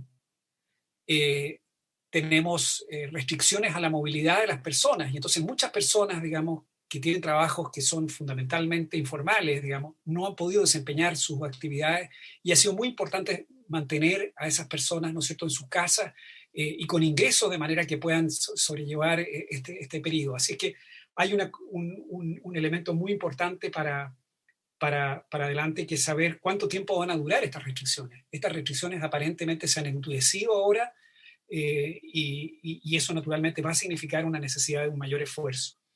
La pregunta es, ¿no es cierto? ¿Hay un mayor espacio? Sí, hay un mayor espacio, pero cada vez que usamos ese espacio nos obligamos a una consolidación fiscal posterior que va a ser naturalmente más exigente, más dura, y que va a hacer que el futuro sea más complejo.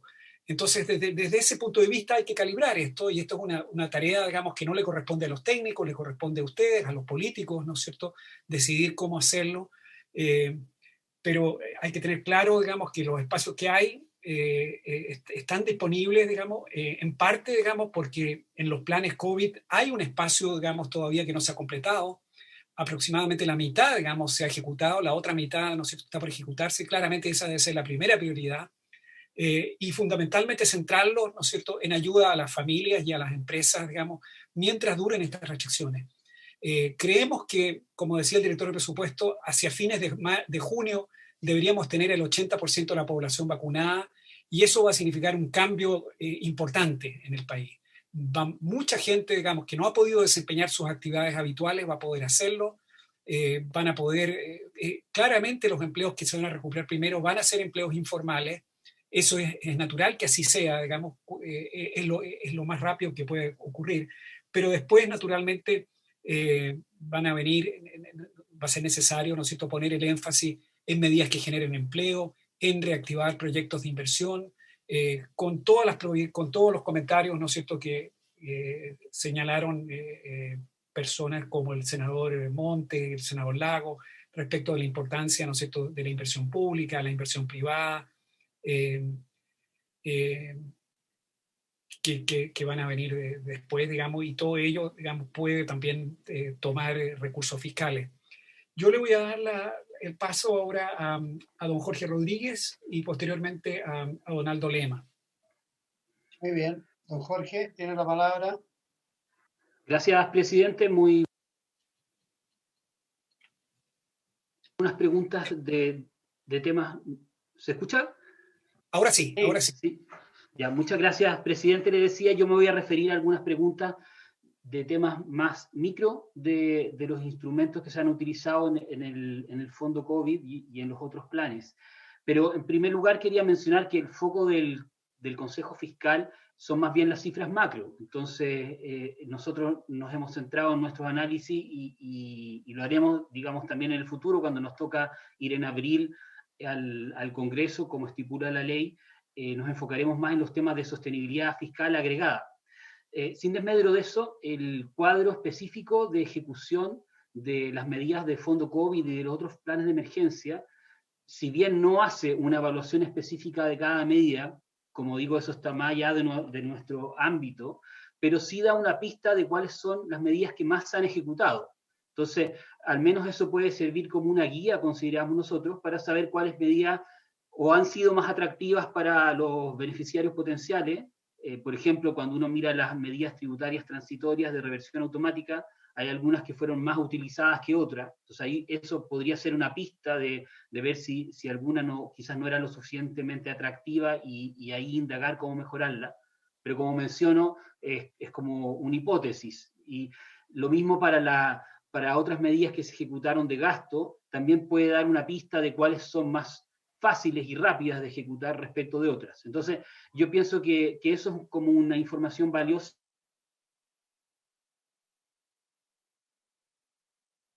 Algo pasó con el...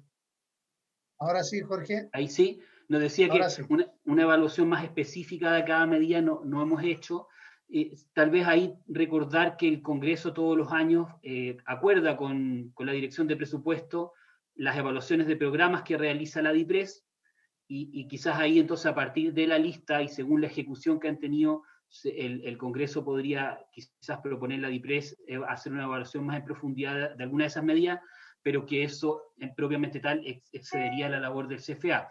Y sobre una medida en específico que se mencionaba, que es el FOGAPE, y las otras medidas bajo la línea, lo que está señalizado en nuestro cuadro son los aportes de capital que se han ejecutado. O sea, son uso de recursos públicos, pero que no significan gasto. Son medidas bajo la línea que serían como transacciones entre activos financieros.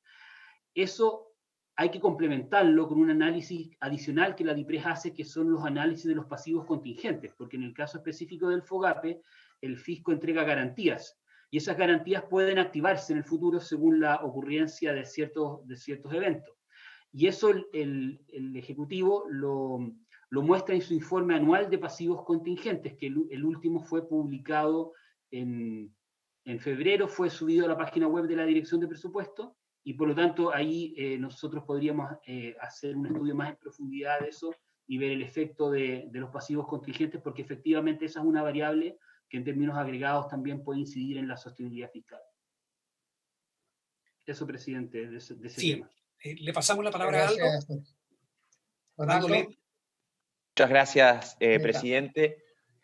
Yo quería agregar respecto al tema de la medición del impulso fiscal y también al desempeño, digamos, de Chile durante el 2020 y la comparación internacional. Creo que esa evaluación habrá que irla haciendo durante este año para tener dimensionado efectivamente cómo puede haber sido el impacto final tanto de la política monetaria y de la política fiscal, de los estímulos en general que obviamente actúan con ciertos rezagos. Advertiría en todo caso que hay evidentemente mucha heterogeneidad en el mundo, en parte relacionado con, por ejemplo, cuándo fue el mes o el trimestre en donde se produjo el mayor impacto desde el punto de vista de la movilidad. O sea, una cosa es la recuperación de China, por ejemplo, que terminó creciendo 2% el año pasado, o lo que sucedió en Brasil, que en algún sentido afecta a las cifras de América Latina, en torno a una caída de 4%, o la recuperación que está teniendo Estados Unidos. O sea, en general creo que la evaluación final de las medidas, de todas las medidas que se han desplegado, no solo a nivel del mundo, sino también en el caso de algunos países en la región, va a tener que ver fundamentalmente con una evaluación bianual en los 2 años. Solo querría poner un dato sobre la mesa, o sea, el 6% de caída de Chile del año 2020 oculta una recuperación muy significativa que afectó además los ingresos fiscales desde junio en adelante. Probablemente el Banco Central ya se los mostró y se los va a volver a mostrar en el próximo informe de política monetaria. La actividad cayó muy fuerte en Chile desde febrero, que fue el máximo, a junio, que fue el peor momento, mayo-junio, cayó cerca de 17%. Y desde ese momento, en términos de nivel desestacionalizado, volvió a subir otro 17%, de modo que prácticamente en enero, febrero, que son los últimos datos que tenemos disponibles, el nivel de actividad se acerca bastante a lo que fue el nivel prepandemia. Entonces, en la evaluación en términos de si hubo o no efecto desde el punto de vista del impulso fiscal, uno diría que mirando la cifra del año en su conjunto, quizás uno podría concluir que parece que fue bajo el impacto, pero cuando uno mira la trayectoria que estuvo teniendo la actividad desde mitad de año en adelante, eventualmente eso parece mucho mejor. Voy a agregar respecto al tema de las holguras, es un tema que nosotros hemos empezado a trabajar respecto a si hay holguras o no hay holguras, tanto para financiar eventuales planes adicionales, si hubiere, digamos, una situación mucho más compleja desde el punto de vista de la actividad. Eso probablemente se va a evaluar con el informe de política monetaria del Banco Central y otras proyecciones en las próximas semanas, tanto por ese lado como por el lado del tema previsional y la reforma de pensiones. Es un tema que nosotros todavía no hemos empezado a trabajar, lo vamos a empezar a trabajar probablemente desde esta semana, y ahí vamos a tener una evaluación del impacto en sostenibilidad fiscal, de cuánto de los mayores gastos permanentes tienen financiamiento permanente, y es un trabajo que probablemente tendremos en las próximas semanas. Creo que por ahí termino. Eso era lo que quería agregar. Sí. Gracias, Donaldo. Sí, le voy a pedir ahora a Paula Benavides que también agregue sus comentarios. Paula. Gracias, presidente. Por su intermedio, saludar también a todos los senadores de la comisión y a las personas que están asistiendo. Quizás solo complementar nomás con la última consulta del senador Montes en relación a el requerimiento que se nos hizo llegar al Consejo el día viernes, en el cual se nos consultan 2 materias adicionales, principalmente un pronunciamiento acerca de la forma contable en que se están ejecutando los recursos del Fondo COVID, por un lado, ¿verdad?, en términos de los programas presupuestarios específicos, y por otro lado, el tema que recién mencionaba el consejero Lema, respecto de la proyección de gastos comprometidos y su relación con las holguras, entendiendo, ¿verdad?, que cada informe de finanzas públicas es acompañado con una programación financiera que tiene una proyección de ingresos, una meta de balance estructural y un gasto que es compatible con esa meta. Y por otro lado, gastos comprometidos proyectados, vemos que se nos consulta de parte de la Comisión, ¿verdad?, en términos de la metodología que ahí se utiliza, en particular respecto de las proyecciones de algunos ítems de subvención educacional, reajuste del sector público, etcétera, y que son materias que vamos a estar trabajando en los próximos días para poder hacerles llegar efectivamente un informe que pueda dar cuenta de las consultas detalladas que nos formularon. Gracias, Paula. Presidente, quisiera yo que cerráramos con una intervención del consejero Gonzalo Sangüesa, básicamente enfocado en básicamente cómo esperamos que sea el año 2021, si va a ser un año mejor, un año peor, de qué depende, y otras cosas que él tenga que aportar. Pobrecito, menuda responsabilidad le dieron don Gonzalo, ¿eh? Decir cómo viene el año. Ojalá le achunte. No, pero me voy a concentrar en una cosa que ha salido acá mucho, ¿cierto? Que todos tenemos la misma preocupación, y el tema del empleo.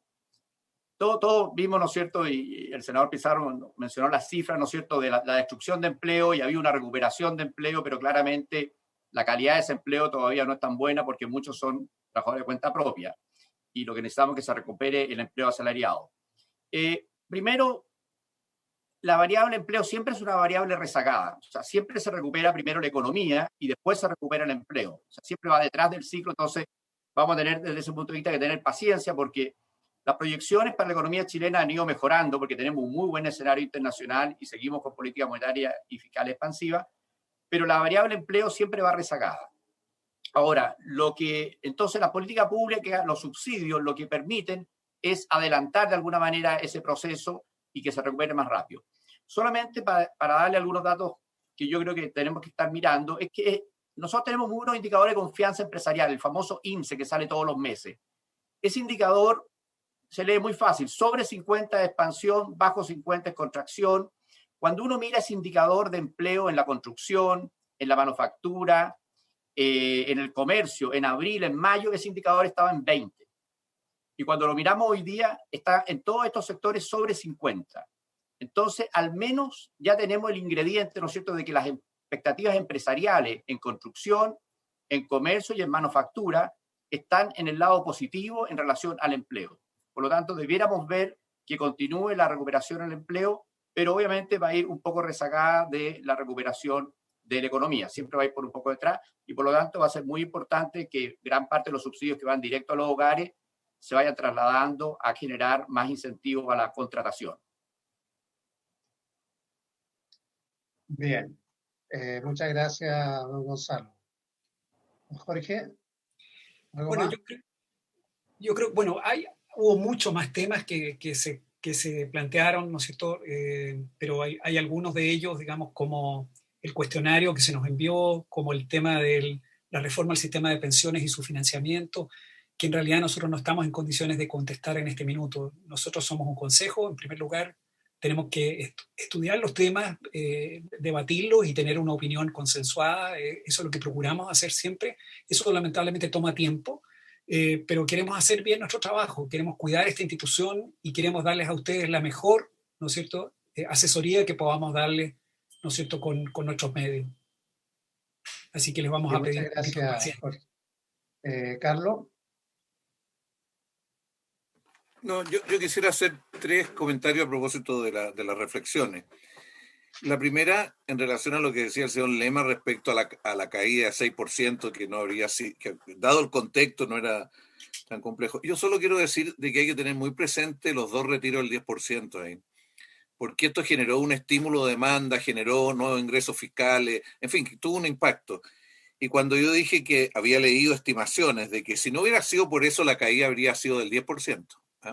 Sin ese impulso, eso es lo que quise decir con el 10%. Yo creo que hay que tenerlo bien presente, sobre todo pensando en el año 2021, porque como decía el presidente Pizarro, lo más probable es que el 2021 no tengamos un impulso de esa naturaleza, un impulso adicional que no es desde la política fiscal, sino que viene de otro lado. ¿Qué va a reemplazar eso? Esa es la pregunta que nos hacemos. O sea, por eso es que nos preocupa si el impulso fiscal adicional es posible o no. Porque el impulso adicional, usar el impulso fiscal adicional sería razonable dependiendo de los proyectos que vamos a desarrollar con esos recursos adicionales. Si es, por ejemplo, inversión y permite generar empleo y actividad, o es un apoyo dinámico a las pymes que realmente está probado que va a resultar, es bastante distinto que sea solo gasto corriente. O sea, hay que evaluar. Pero en gasto corriente puede ser, dado la situación de la familia, también indispensable. O sea, yo no creo que haya que cerrarse a mayor impulso fiscal, tomando en cuenta lo que ocurrió el 2020 con los 10%, ¿ah? O sea, de fondos previsionales. Y finalmente, quiero retomar una cosa que dijo Ricardo Lago a propósito de la inversión. Yo estoy convencido que en inversión pública no era inevitable que ocurriera lo que ocurrió. Es cierto que hay menor movilidad, pero también es cierto de que los proyectos de inversión tienen una fase de oficina largo y una fase de oficina que es fundamental para que exista la fase material de empleo, de mover insumos, etcétera. Y quiero solamente decir una cosa, en este momento en la región metropolitana que hay una demanda de vivienda tremenda, y hay tomas por todos lados, hay capacidad de construir más vivienda, hay capacidad, hay proyectos para construir, pero ¿qué es lo que limita a los proyectos? La compra de los terrenos. Entonces bastaría con comprar más terreno y se empieza a mover la oferta de vivienda. Entonces es una cosa que el Ejecutivo tiene que evaluar. El señor director en todo el presupuesto, en todo el debate presupuestario dijo que si había proyecto iba a haber recursos. Bueno, yo lo llamé y le dije, mire, hay proyectos. Y hay 2 proyectos terminados, que es el Pajonal y otro que están listos, pero son de parque. Pero en vivienda, donde tenemos la embarrada, en el segmento de más bajos ingresos, hay que construir más vivienda ahora. Eso genera empleo, actividad y responde a necesidades sociales. Perdón, eso, presidente. Bien, gracias, senador Montt. Yo creo que, bueno, uno de los objetivos de nuestra comisión y también que fue parte del acuerdo en el marco de entendimiento del año pasado, es que pudiéramos hacerle seguimiento a la implementación de las definiciones presupuestarias y las prioridades que se fijan y todo lo demás. Entonces, yo sé que estamos con muchas sesiones y con muchas reuniones, pero esta información y lo que se haga, lo que se deje de hacer puede ser muy complicado para las personas. Creo que sería bueno entonces que pudiéramos tener una reunión de trabajo exclusivamente con el Ministerio de Obras Públicas, el Ministro de Obras Públicas y el Ministro de Vivienda y la Dirección de Presupuesto, porque la verdad es que estamos con poca ejecución, se plantean muchas explicaciones, muchas excusas, pero eso no nos sirve. No le sirve ni al gobierno, no le sirve a la gente, ni menos a nosotros que nos entregan identificación de proyectos. Cuando llegue el momento de implementarlo, no se hacen por distintas razones. No basta la explicación de la pandemia, porque ya hace demasiados meses que estamos funcionando de lunes a viernes sin pandemia, como que si no existiera. Y está el país funcionando y se han tomado las medidas más laxas justamente para que se pueda desarrollar una mínima actividad económica. Entonces, yo le propongo eso a la comisión. Hay otro elemento que quiero destacar a propósito de los acuerdos que tomamos, las políticas que se definen y que después nosotros mismos no rescatamos. A mí me llama mucho la atención positivamente que la implementación del acuerdo tributario que se hizo hace un par de años atrás entre el gobierno y la oposición permitió tener mayores ingresos impensados en esta recaudación del segundo semestre. Y eso es algo que hay que valorarlo, porque eran ingresos que no estaban presupuestados y fueron más de lo que se esperaba. Eso es producto también de un acuerdo que permitió establecer una modificación en materia tributaria. ¿Por qué planteo esto? Aquí le quiero pedir una opinión también al Consejo. Sé que no la pueden dar institucional, pero todos ustedes han trabajado en estos temas. Nosotros también dentro de ese acuerdo tributario acordamos como una forma de perfeccionar nuestro sistema, ver el tema de las exenciones que hoy día existen. Y ese tema de las exenciones se tradujo en una decisión política de tener un informe, una comisión, pedir un informe al OECD, tener una asesoría para hacer las cosas bien. Bueno, ese informe ya está. Nosotros tenemos que conocerlo. Entiendo, Soledad, que habíamos fijado el próximo lunes tener reunión con el señor Vergara y el señor Valdés, para que nos entregaran ese informe que ya es conocido, pero que la comisión formalmente todavía no se lo entrega. Y ahí hay una decisión también que hay que tomar en conjunto. ¿En qué momento aplicamos las recomendaciones de ese informe? Eso es parte del debate. El ministro de Hacienda parece que el fin de semana o antes dijo que no era un tema que estuviera hoy día en prioridad. Nosotros creemos que sí puede ser un tema de prioridad, porque eso nos puede ayudar mucho a tener ingresos futuros en los peores momentos en que tengamos, como decía el señor de Solmó, que apretarnos el cinturón y ya no vamos a saber de dónde. Entonces mejor ir adelantando la tarea. Entonces, si hay algún comentario que hacer, don Jorge, le ofrezco la palabra. Si usted nos dice que claramente no es tema suyo, bueno, también lo entenderé. Presidente. Lo que me atrevo a decir es que las exenciones son justamente excepciones a la regla, digamos. Y cuando esas no están bien fundamentadas y más bien responden, ¿no es cierto?, a grupos de presión, digamos, que han conseguido estas granjerías, ¿no es cierto?, la verdad es que es una buena política deshacerlas juiciosamente, por supuesto. Eso es lo que yo podría decir, digamos. El problema aquí es lo que es juicioso, director, presidente. Claro. Bueno, al final esto es una decisión política. Don Matías Acevedo está pidiendo la palabra. Presidente, dos cosas. Me parece una excelente idea poder tener una sesión con el MOP y con el MIMBU. Nosotros la verdad que nos reunimos todas las semanas, pero es difícil transmitir en palabras del MIMBU y del MOP todas las cosas que están haciendo y cómo van avanzando.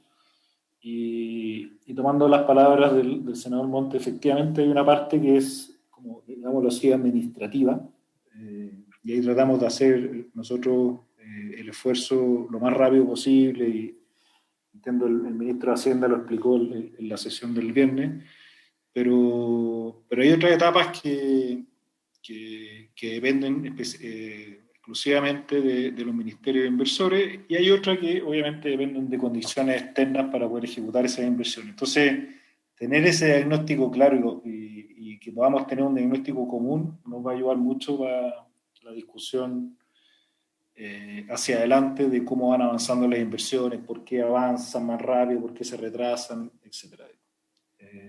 Eso quería mencionar, presidente. Bien, senador Monte. No, yo agregaría a lo que tú proponías, presidente, de hacer una reunión con los dos ministerios, a lo menos solicitar que el Ministerio de Desarrollo Social entregue el informe que se comprometió, porque nosotros pedimos que hubiera un panel incluso externo para que evaluara todos los IFE y todo el apoyo a la clase media. Eso fue una discusión de septiembre. Y la verdad es que nosotros pedíamos que se hicieran un mes y medio, nos dijeron no, necesitamos hasta enero, febrero. O sea, que se nos entregue ese informe porque es clave para conversar. Respecto al tema de trabajo, podría ser interesante pedirle al Ministerio de Trabajo, que también se comprometió, qué es lo que está ocurriendo con los apoyos, porque ahora este invento de este señor que quiere sacar recursos del empleo, bueno, porque hay una cantidad de recursos esposados que podrían redestinarse. Y en el caso de la inversión me parece muy bien lo que tú planteas. En las pymes no digo nada porque ya hemos hecho todos los diagnósticos y eso no hay una política consistente con las necesidades de las pymes en crisis o las pymes que están en alza. Eso nada más. Bien, muchas gracias, Carlos. ¿Alguien más? ¿Alguno de los colegas?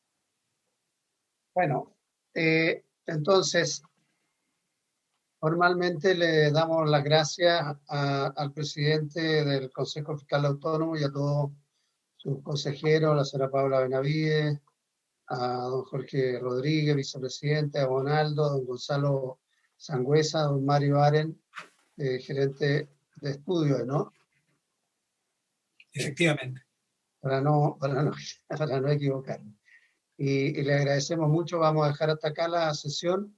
Nosotros tenemos otras comisiones pendientes. Soledad, mañana nosotros funcionamos a partir de las 10, ¿no es cierto? No hemos fijado todavía el horario, no sé, ¿va a ser de 10 a 12 con descentralización, presidente? Sí, bueno, tenemos que terminar eso, sí, efectivamente. Y lo otro es que la reunión con don Rodrigo Valdés y don Rodrigo Vergara sería el próximo lunes 22, a esta misma hora, De 10 a 12 de 10 a también. 12.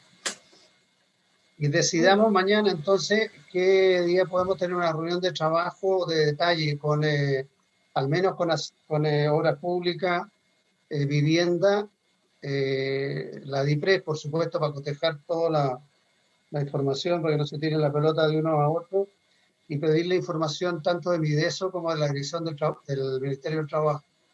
Yo trataría de concentrarnos en la primera parte en la inversión pública, de los proyectos de inversión pública para poder entrar al detalle. ¿Me parece?